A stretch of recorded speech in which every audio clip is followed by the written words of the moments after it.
continuing our study of the gospel, of the life of Jesus, and we're focusing tonight and next week, because there's too much to cram into one session, on talking about the four gospels, Matthew, Mark, Luke, and John. And this is just going to be, obviously, a rough sketch, an introduction. But to learn about the life of Jesus, the starting place is in what we call the four gospels, Matthew, Mark, Luke, and John. But there aren't four different gospels. The word gospel means good news. It started out as a term for a military term or a political term in the Roman Empire. The king would declare some good news to the community, or there would be good news that the king was victorious in a battle, and the word would reach the people, and then there would be a big parade celebrating his victory. That's where good news, evangelion, gospel, comes from. But it's called the four gospels. There's only one gospel, there's only one good news, but there are four different versions of that one good news about Jesus. So before we look at those four versions, let's just talk for a second about what is that one good news. What is the gospel? Unfortunately, in a lot of today's Christian culture, if you ask someone what the gospel is, they will respond with something like, "You're a sinner, estranged from God. You deserve death and hell. Jesus took your punishment for you. Now you can be saved and spend eternity with God." That's not the gospel. That's what gets presented as the gospel. That's not the gospel. When St. Paul, and you all know what I'm about to say, when St. Paul capsulized what the gospel means in 2 Corinthians chapter 5, he said, the gospel is, to wit, God was in Christ reconciling the world to himself, not counting people's sins against them. That's the gospel. And that he sent the apostles out as messengers of this reconciliation. And they beckoned us to be reconciled with God. Another way of saying what the gospel is this. I believe in God the Father Almighty, maker of all things visible and invisible, and in his Son, Jesus Christ, and so on. The creed is a presentation of the good news of what the gospel is all about. Or if you had to capsulize it all down to just three words, Jesus is Lord. Christ has conquered death, and he is Lord. That's the gospel. So we have four different presentations of that story. Matthew, Mark, Luke, and John. What I'm going to do tonight is look at Matthew, Mark, and Luke. And next week, we're going to look at John. The reason why we're separating John out is because those first three, Matthew, Mark, and Luke, are so very, very similar. They're different, but they're very, very similar, and clearly they borrow from each other. There are whole verses cut and pasted from one gospel to another. Those are called the synoptic gospels. Synoptic, same eye, to look from the same perspective. Matthew, Mark, and Luke are almost the same gospel, but there are differences. But their focus is the same, their stories are very much the same, and they all focus on the ministry of Jesus in the north, in Caesarea, in Galilee, in places outside Jerusalem. John is a whole different bird. It's a whole different thing. It doesn't sound like the other three gospels. It doesn't look like them. It doesn't say the same thing as them. There are all kinds of stories in John's gospel that just aren't in Matthew, Mark, or Luke, and vice versa. And most of John's focus is in Jerusalem. We're going to talk about that next week. So with these gospels, the church calls them, and by the way, if you open a Bible and read Matthew, nowhere in it does it say, this book is written by Matthew. Nowhere does it say, Mark wrote this book. The church gives us the titles and the authors. The gospel according to St. Matthew, Mark, Luke, John. But with this gospel thing, there emerge a completely new literary form. The Gospels are not history. They're not chronological. They don't all focus in on the whole life of Jesus. For goodness sakes, most of the life of Jesus is not even touched on in the Gospels. Think about this. He's born. In one of the Gospels, there's a momentary story of when he's 12 years old, found in the temple. And then it doesn't pick up until he's 30. He dies at 33. So essentially, we have these Gospels that are focusing on his birth and on the last 3 years of his life and the enormously consequential things that happened in those last 3 years. So they're not even good history. They're not given to, well, he was born here, and then when he was 3, they moved to here, and then at 7, he went to school there, and it's not a biography of Jesus. It's a gospel. It's a different kind of thing. And what that kind of thing is they are witnesses, almost like a court document. Just the facts. Here's the facts. Here's what we're focusing on. Here's what's important to the judge. They're like witnesses to the important events and teachings in the life of Jesus. So, before we jump into Matthew, Mark, and Luke, why 4? Why not just one really good gospel? In fact, why didn't the early church just say, well, we'll take a little of this and a little of that, a little of that. We'll tie them all up together, and that way we'll have one gospel that everybody can access and everybody can understand. Why? 4 different gospels. I'm going to show you tonight why. Each of them complements the other, but each of them is very different. Let's start with Matthew. Why do we start with Matthew? Okay. Matthew, Mark, and Luke. When you read modern day scholars, they will tell you that Mark was the first one written, and that it was probably written sometime in the 40s or 50s. Modern day scholarship. Except for the modern day scholars who go, no. Matthew wrote before Mark. Mark borrowed from Matthew. So there's disagreement even among modern scholars as to who wrote first and which came first and who borrowed from who. Nobody really thinks Luke came first. Everybody knows John didn't come first. But Matthew and Mark, which one came first? Chicken or the egg? Here's how the early church understood it. You can disagree with this, that's fine. I'm not losing any sleep over this. But how the early church understood it is Matthew wrote first, so we put Matthew first. Mark wrote second, so we put Mark second. Luke wrote third, John wrote fourth. Now, to get even wackier, and a lot of folk that are watching this are going to go, whoa, that's stupid, that's ridiculous, that's clearly not true. Fine. I'm just telling you what early church said. The early church said that Matthew's gospel was written sometime in the 30s. That's crazy. That's amazing. If that's even remotely possible, that's off the charts crazy. Jesus dies in around AD 30.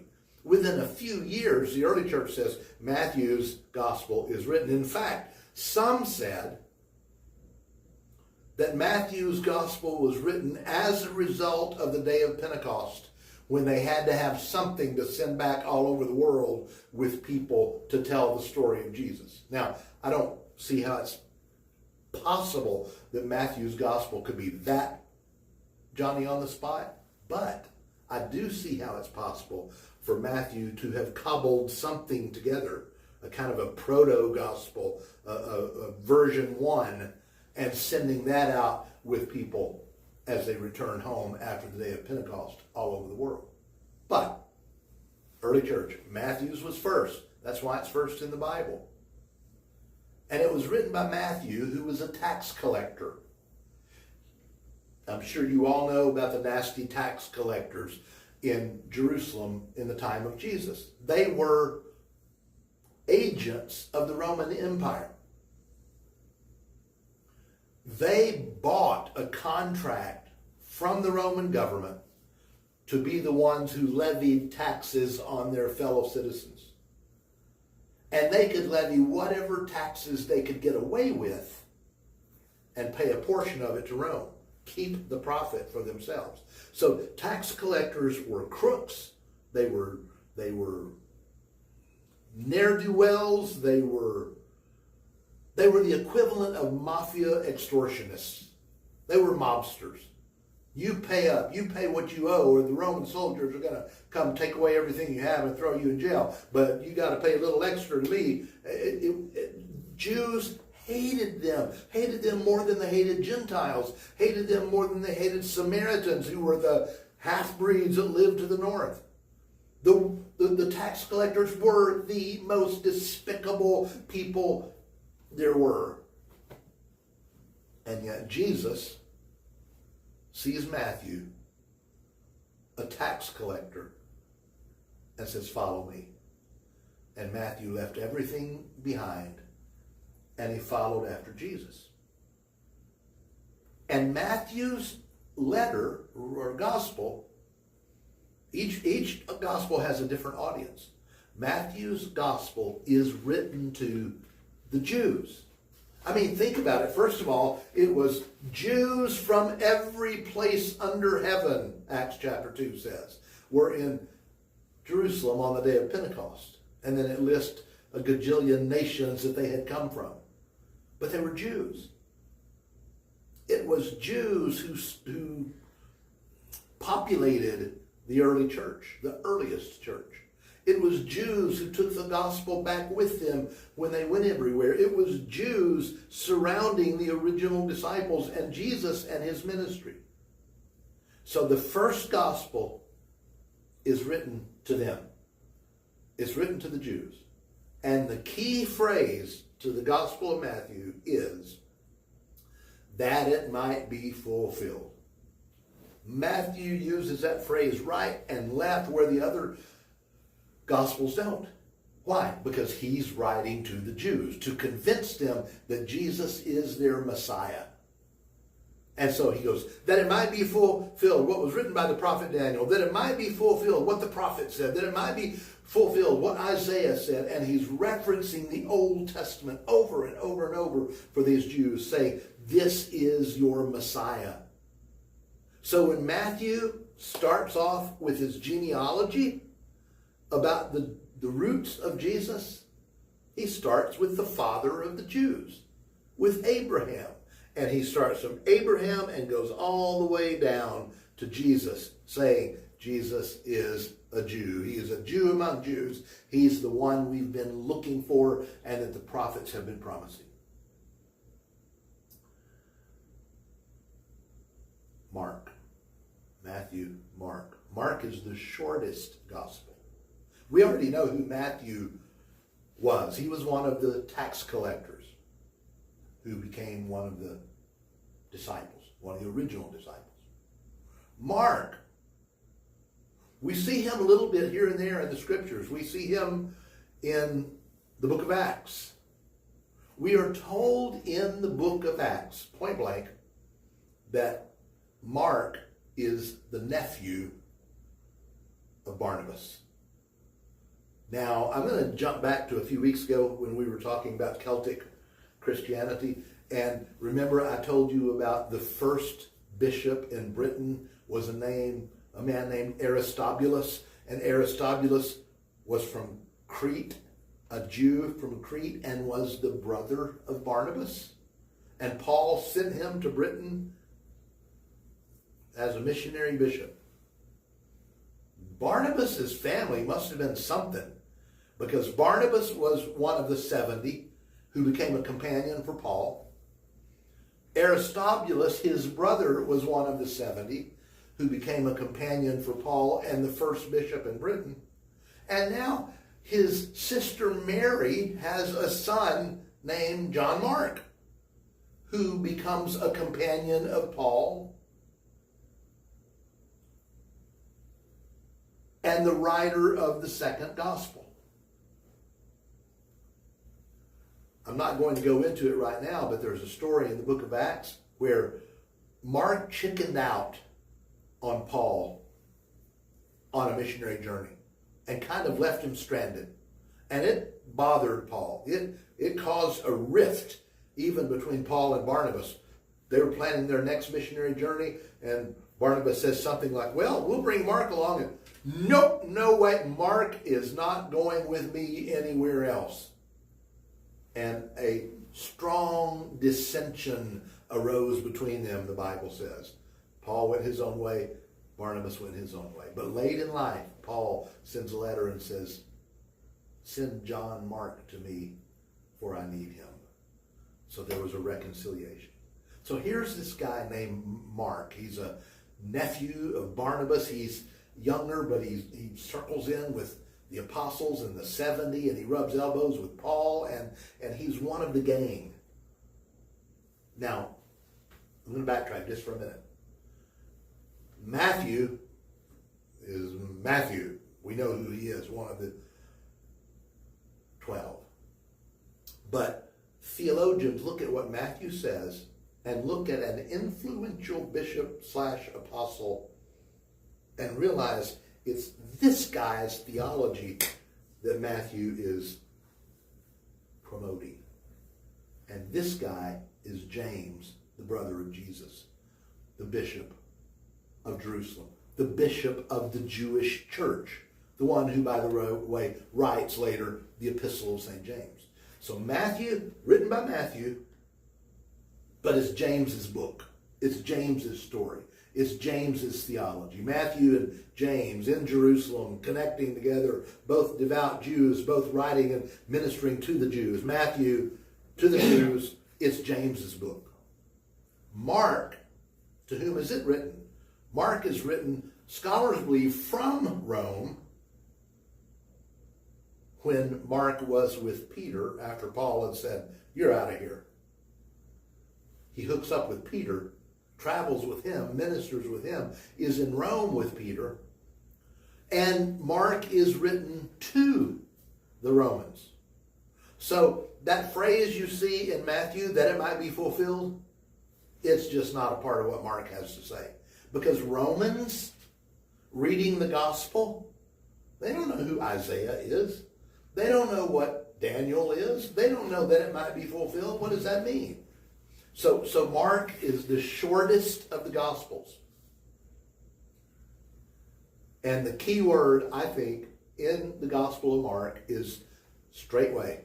The New International Version, the modern versions, immediately. King James, straightway. So here's how it goes. Matthew. And they're in Jericho, la-di-da-di-da, and they're ministering, and Jesus performs a miracle and does some teaching. And then they take a 3-day trip, and they go to Caesarea Philippi, and they do thus and so, and Jesus teaches and heals someone else. Oh, and along the way, a widow comes up, and he raises a dead child.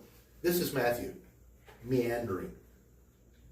Mark, and Jesus is in Jericho, and straightway he went to Caesarea. It's just like, no monkeying around, no diddle-dalling, just, what was Jack Friday, what did he say? Just the facts, ma'am. That's what Mark is doing. This is the facts, straightway, boom, boom, boom, boom. And it's the shortest gospel because Mark just hammers out what's important. Written to the Romans, who were a no-nonsense, expedient, let's get her done kind of culture.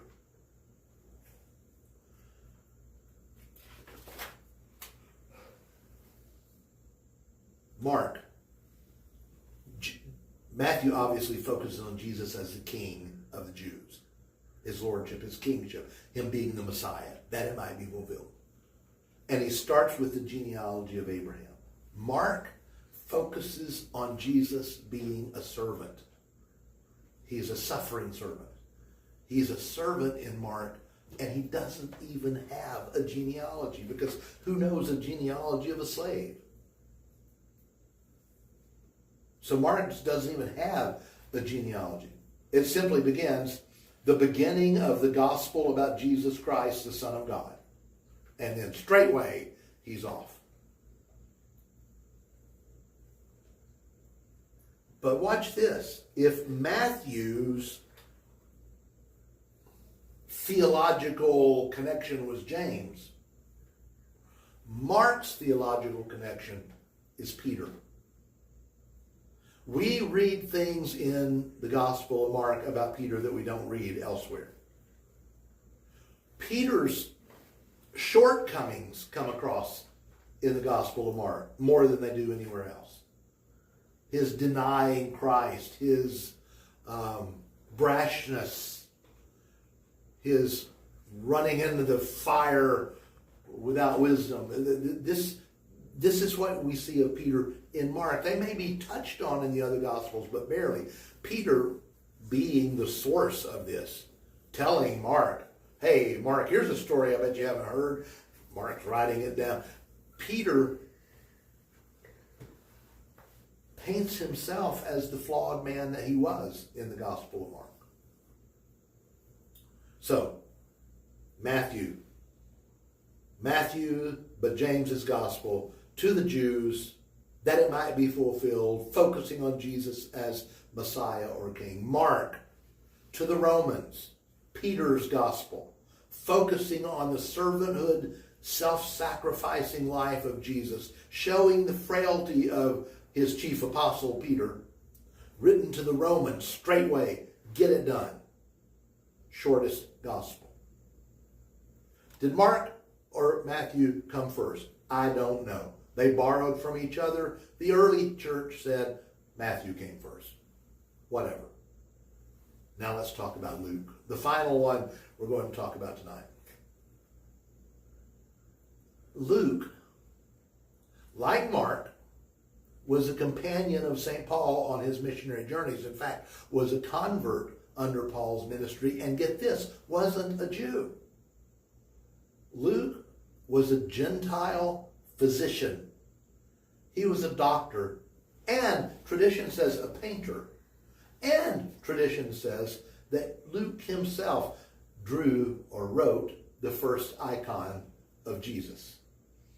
Whether that's true or not, I don't know, but that's the deep root legend.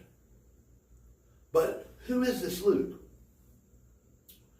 He was not an eyewitness to the life of Jesus, but he was a researcher extraordinaire. He talked to other people. He wasn't there, but he knew how to take notes, and he talked to other people. So, chapter 1, verse 1, the Gospel of Luke. Many have undertaken to draw up an account of the things that have been fulfilled among us, just as they were handed down to us from those who from the first were eyewitnesses and servants of the word.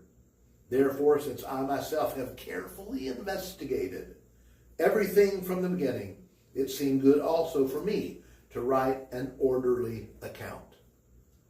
Now, I'm almost finished with tonight, but hang on with me for about 3 more minutes, because this Luke stuff is fascinating. He was a doctor.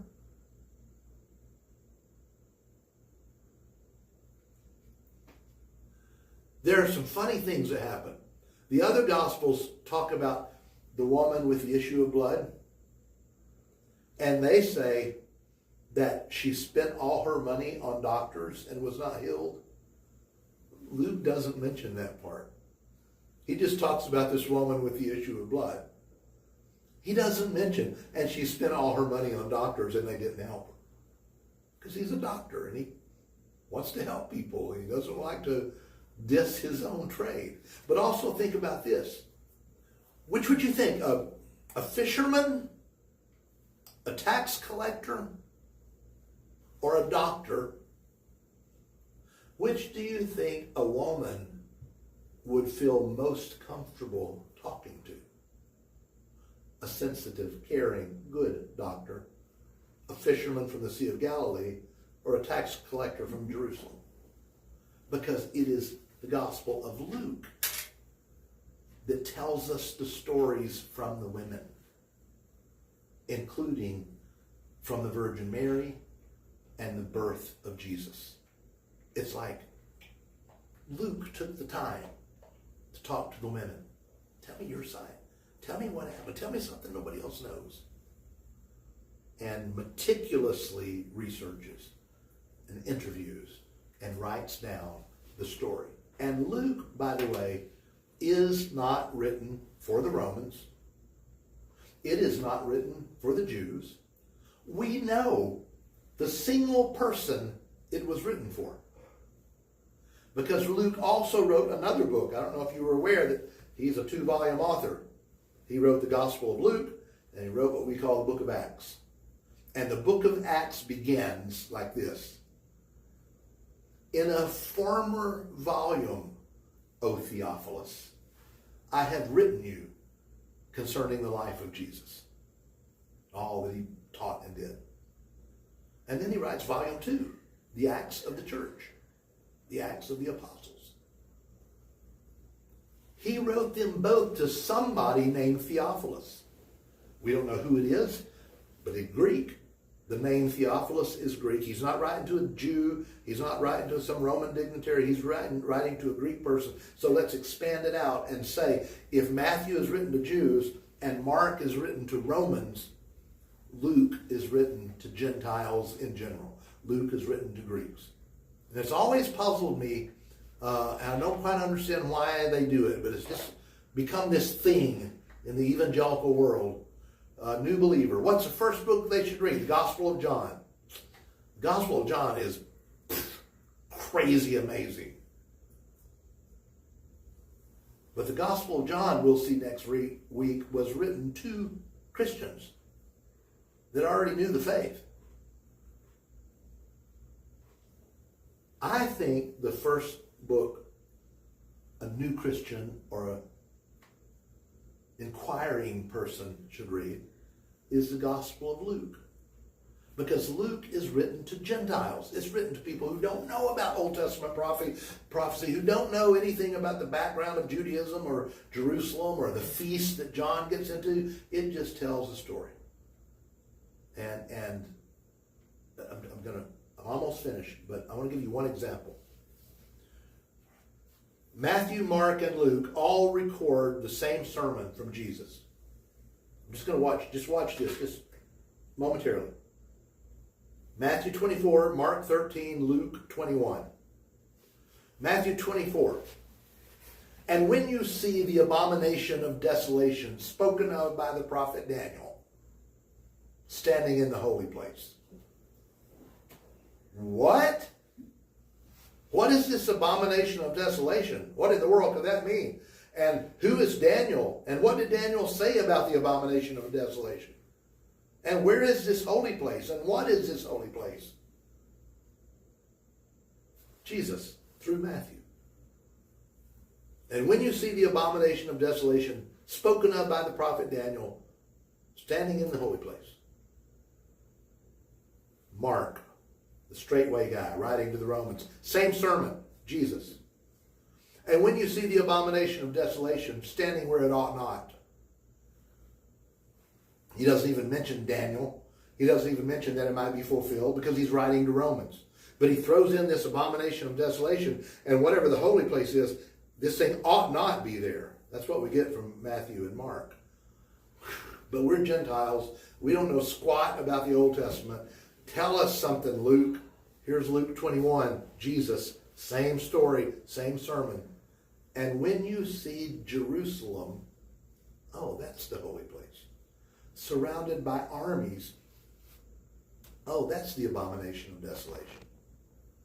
let the reader understand head for the hills.